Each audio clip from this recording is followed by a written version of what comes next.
మోకాళ్ల నొప్పులు, gas, gut health వంటి సర్వ రోగాలకు నివారణి అరుణ యోగా ఆముదం.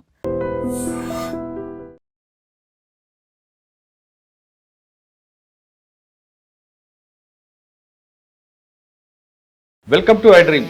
జనజీవన స్రవంతిలో కలుస్తున్న మావోయిస్టుల పరిచయం చేసే కార్యక్రమంలో ఈ వారం మన గెస్ట్ కంకణాల రాజురెడ్డి గారు.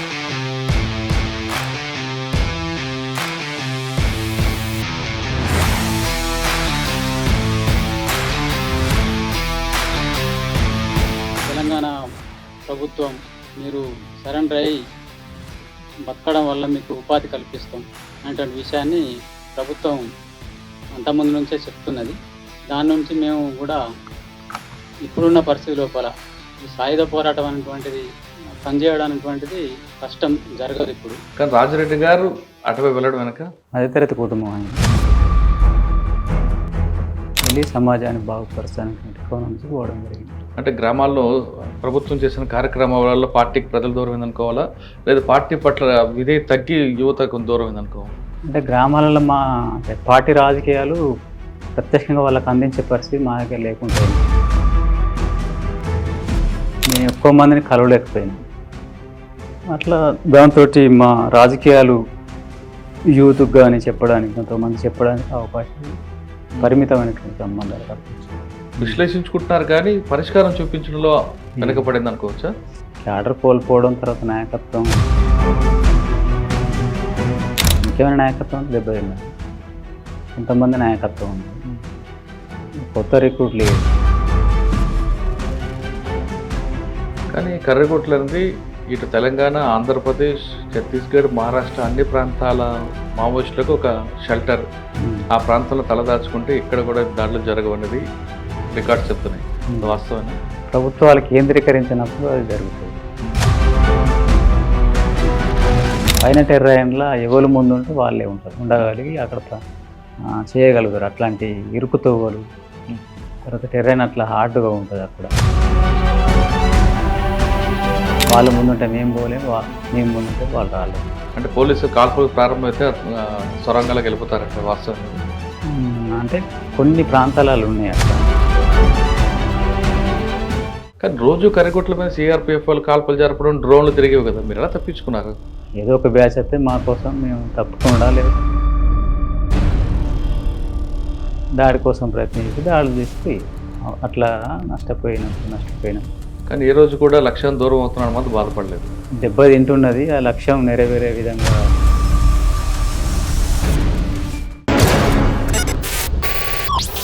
Welcome to I dream.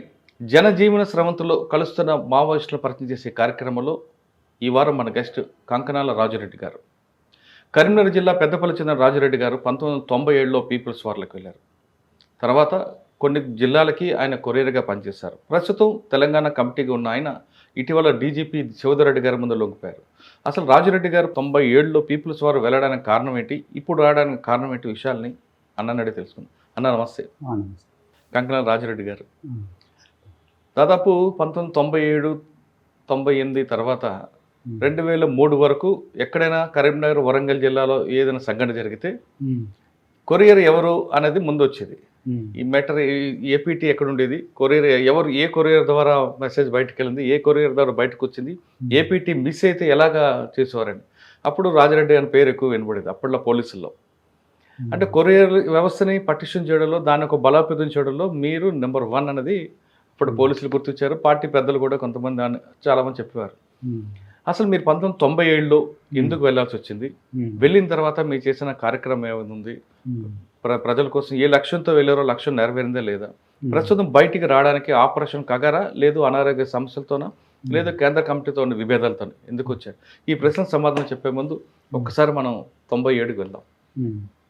Peddapalli Kankanala Raju Reddy గారు ఎందుకు వెళ్ళాల్సి వచ్చింది? అప్పుడున్న పరిస్థితుల వల్ల కొంత మావోయిస్టు అంటే పీపుల్స్ వార్ మూమెంట్ ఉండే. అదే వేవ్లో అప్పుడున్నటువంటి భూస్వామ్య విధానాల వల్ల అప్పటికి తెలిసినటువంటి విషయాల మీద ఆధారపడి అప్పుడు దోపిడీ వ్యవస్థ, భూస్వాములు చేసేటువంటి కొన్ని అగాళాలంటువంటి విన్నా కానీ నేను ప్రత్యక్షంగా చూడలేదు. విని ఇన్స్పైర్ తోటి పోవడం అనుకోండి జరిగింది. కానీ అప్పట్లో మీరు అన్నది పెత్తందారు పోకడలు భూస్వామ్య వ్యవస్థ ఉండేవి, కానీ అగ్రకులాల వల్ల వెళ్ళడం చాలా తక్కువ ఉండేది. కానీ రాజారెడ్డి గారు అటువైపు వెళ్ళడం వెనక అగ్రకులమే కానీ మాది మధ్యతరగతి కుటుంబం అయింది. తర్వాత మా మీద కూడా కొంత విచక్షణ ఉండేదా? ఇబ్బంది వివక్ష అనేటువంటిది కనబడి మా కుటుంబానికి కొంత ఇబ్బంది పెట్టినటువంటి విషయం చెప్తూ ఉన్నటువంటి క్రమంలో నేను కూడా వెళ్ళి సమాజాన్ని బాగుపరచాలనేటువంటి కోణం నుంచి పోవడం జరిగింది. ఎవరైనా అప్పుడు మీకు బాధ్యుడు? గ్రామ బాధ్యుడ పల్లెర్ల మొగలని మా క్లాస్మేట్ ఉంది, ఆయన ద్వారా నేను ఇన్స్పైర్ అయినా, అట్లా నేను పోయినా. వెళ్ళిన తర్వాత మీరు 2010 వరకు కరీంనగర్ వరంగల్ జిల్లాల వరకు ఎక్కువ పనిచేశారు. ఇక ఈ 2 జిల్లాలోనే ఎక్కువ కొరియర్ వ్యవస్థ చేయడం కానీ చేశారు. ఆ టైంలో మీరు చేసిన కార్యక్రమం చెప్పండి. అంటే కొరియర్ వ్యవస్థ ఎలా పనిచేస్తుంది? కొరియర్ వ్యవస్థ అంటే ఆర్గనైజేషన్లో ఎక్కువ పనిచేసాను నేను. వేరే ఏ విషయాలలో పనిచేయాలి, మిలిటరీలో కానీ ఎక్కడ కానీ అట్లాంటి విషయాలు ఎక్కడ పనిచేయాలి, ఆర్గనైజేషన్ విషయాలు. అంటే సాధారణ కొరియర్ అనగానే ఒక్కొక్క కోడ్ ఉంటుంది. పేపర్ పెట్టుకోవడమా, చేతుల సంచి ఉండడమా, ఇలా ఏపీటీలో కూడా చూసుకోవడం, అలాంటివి మీకు బాగా గుర్తుండిపోయిన ఒకసారి? మాకు అట్లాంటివి ఏం లేవు. బయటకి ఎందుకు పోతున్నాం, ఏమన్నా దళ రూపంలో ఏపీటీ కలుసుకోవడం, అంటే ఏదైనా ప్లేస్ పెట్టుకుని కలుసుకోవడం, అక్కడ అపార్ట్మెంట్ చేసుకొని రావడం అంత. అది ఏపీటీనప్పుడు కూడా కొన్ని సింబల్స్ ఉంటాయి కదా, పేపర్ ఇంగ్లీష్ పేపర్ పట్టుకోవడం, తెలుగు పేపర్ పట్టుకోవడం అని, అలాంటివి ఏమైనా గుర్తున్నాయా? నేను సాయుధంగానే పోతాం కదా, మాకు అలాంటివి సివిల్లో పోతుంటాయి, అట్లాంటివి ఉంటాయి కావచ్చు, తెలియదు నాకు. నేను ఎప్పుడు అట్లాంటివి పోలే. మీరు చేసిన వ్యవస్థ ఎలా ఉండేదండి? మీరు అసలు మీ కొరియర్ వ్యవస్థలో ఉదయం లేచిందని సాయంత్రం వరకు మీ విధి నిర్వహణలో ఏముండేది?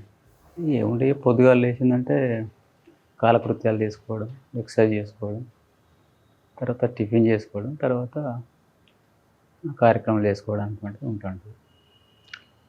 తర్వాత అది రెగ్యులర్గా ఒక్కడు ఉన్నప్పుడు అట్లా, లేదనుకుంటే లేచిపోవడం. తర్వాత అప్పుడంటే ఎక్కువ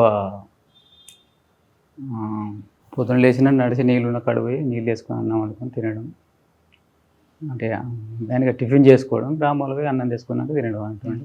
కానీ సమాచారం ఎలా ఇచ్చేవారు మరి? ఎవరు మీ దగ్గర నుంచి సమాచారం కొరకు ఇవ్వాలంటే? మా దగ్గర నుంచి ఒక కొరియర్ పోయేది, గ్రామంలో పోయి ఒక సింపతియరు వాళ్ళకు కలిసి అన్నం చెప్పుకొని అన్నం తీసుకురావడం, సంఘం ఉంటే సంఘం తీసుకురావడం, అట్లా మైదానం అయితేనే నైటే, సాయంత్రం పోయి కలిసేది. అడివంటేనో కొంత పొద్దుండగానే పోవడం. మీరు చేసే కార్యక్రమం ఏంటి?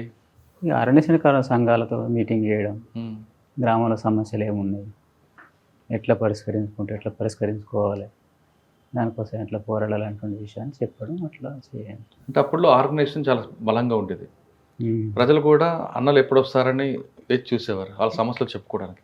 అది క్రమేపీ తగ్గిపోవడానికి కారణం ఏమనుకోవచ్చు? క్రమేపీ తగ్గిపోవడానికి అనేక కారణాలు ఉన్నాయి. అంటే ఇప్పుడు వ్యవస్థ లోపల కూడా చాలా మార్పులు వచ్చినాయి. దానికి అనుకూలంగా అంటే కొన్ని పోరాటాల వల్ల గ్రామాలకి భూస్వాములు వెళ్ళిపోయారు. తర్వాత ఇక నూతన ఆర్థిక విధానాలు వచ్చిన తర్వాత గ్రామాలలో కూడా కొంత మార్పులు జరిగినాయి, టెక్నాలజీ పెరిగింది, అట్లా కొంత చదువుకోవడానికి కూడా కొంత క్రమంగా పెరిగింది.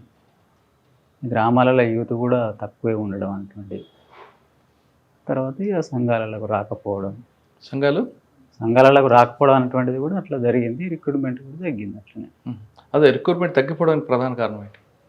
నిర్బంధం పెరగడమా, లేదు పార్టీ పట్ల ప్రజలకి అవగాహన లేకపోవడమా, లేదు ఇంకా వేరే కారణం అనుకోవచ్చు? అంటే ప్రజలను కలిసే అవకాశాలు తక్కువ వచ్చినాయి. కలిసిన గ్రామాలలో యూత్ లేకపోవడం అనేటువంటి ద్వారా ఎవరిని ఆర్గనైజ్ పెద్దలను చేస్తాం కదా, వాళ్ళు అన్ని చేయలేరు కదా, గ్రామాల సమస్యలు పరిష్కరిస్తున్నాయి. అంటే గ్రామాల్లో ప్రభుత్వం చేసిన కార్యక్రమాల పార్టీకి ప్రజలు దూరం అనుకోవాలా, లేదా పార్టీ పట్ల విధి తగ్గి యువత కొంత దూరం అనుకోవాలా? అంటే గ్రామాలలో అంటే పార్టీ రాజకీయాలు ప్రత్యక్షంగా వాళ్ళకి అందించే పరిస్థితి మా దగ్గర లేకుండా అయింది. ఎందుకు? దానికి కారణం ఏంటి? కారణం ఏంటంటే నిర్బంధం కారణం. ప్రభుత్వాలు అంటే మా పైన తీసుకున్నటువంటి సీరియస్ కేంద్రీకరణ పెట్టి చేయడానికి దాని ద్వారా నేను ఎక్కువ మందిని కలవలేకపోయాను. అట్లా దాంతో మా రాజకీయాలు యూత్కి కానీ చెప్పడానికి, కొంతమంది చెప్పడానికి అవకాశాలు లేకపోవడం అనేటువంటిది చాలా జరిగింది. పరిమితమైనటువంటి సంబంధాలు వరకు వచ్చింది.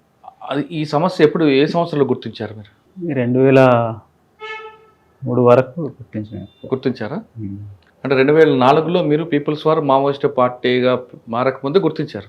అప్పటికే కొంత ప్రజలకు మనం కలవలేకపోతున్నాం అటువంటిది అర్థమైంది అప్పుడు. మరి గుర్తించిన తర్వాత పీపుల్స్ వార్ మావోయిస్ట్ పార్టీకి మారినప్పుడు అసలు సమస్య పక్కన పెట్టి కేవలం పేరు మార్చడంలోనే ఎక్కువగా శ్రద్ధ చూపించారా? పేరు మార్చడం అంటే పై కమిటీ నుంచి మార్చినటువంటిది అది. మీరు సమస్య 2003లోనే గుర్తించారు కదా, పార్టీ ప్రజలకు దూరం అవుతుందని. మరి దాని పరిష్కారం ఏం చూడలేదా, వెతకలేదా? తెలంగాణలో ఇక మిగతా ప్రాంతంలో అంత తెలియదు. ఉమ్. తెలంగాణలో అయితే ఆ పరిస్థితి కొంత వచ్చింది అప్పటికి. అవును, మీకు తెలంగాణలోని ఆంధ్రప్రదేశ్, అప్పుడు ఉమ్మడి ఆంధ్రప్రదేశ్లోనే కదా పార్టీ బలం. అసలు పార్టీ పుట్టిన ఎక్కడో నక్సల్స్ మన వెస్ట్ బెంగాల్ పుట్టిన ఎక్కువగా స్ట్రాంగ్ అయ్యేది ఆంధ్రప్రదేశ్, ఉమ్మడి ఆంధ్రప్రదేశ్లో. ఇక్కడే పార్టీ ప్రజలు దూరం అవుతుందన్న విషయాన్ని గుర్తించి మీరు దండకారం వైపు వెళ్ళారా? మేము అప్పుడు వెళ్ళలేదు దండకాలం. 2006 చివరి 7లో పోయాను. అప్పటి వరకు దాకా ఇక్కడే ఉన్నాం మేము. ప్రజలతో అంటే ప్రజల దగ్గర కలపడం చేయడం అంటే ఇక్కడే చేసుకుంటాం. కానీ సమస్య గుర్తించారు కానీ పరిష్కారం ఆలోచించలేదా? దాన్ని అంటే ఇంకా పరిష్కరించుకోవడానికి ప్రయత్నం చేసింది. పూర్తిగా అప్పటికి దెబ్బతినలే, కొంత ఉన్నది కాబట్టి ఆ మూమెంట్ను కొంత మళ్ళీ రివైవ్ చేసుకోవాలన్నటువంటి ఆలోచనతో నిర్ణయించుకొని ఆ ప్రయత్నం చేసింది. కానీ మేము చేయలేకపోయాము. అంటే మారిన పరిస్థితి తగ్గట్టుగా మా ఎత్తుగడలు కూడా మారాలి కదా, దాని తగిన విధంగా అట్లా మారలేదు. రిప్రెషన్ కూడా గతం కంటే పెరిగింది బాగా, దాని నుంచి కొంచెం దూరం. కానీ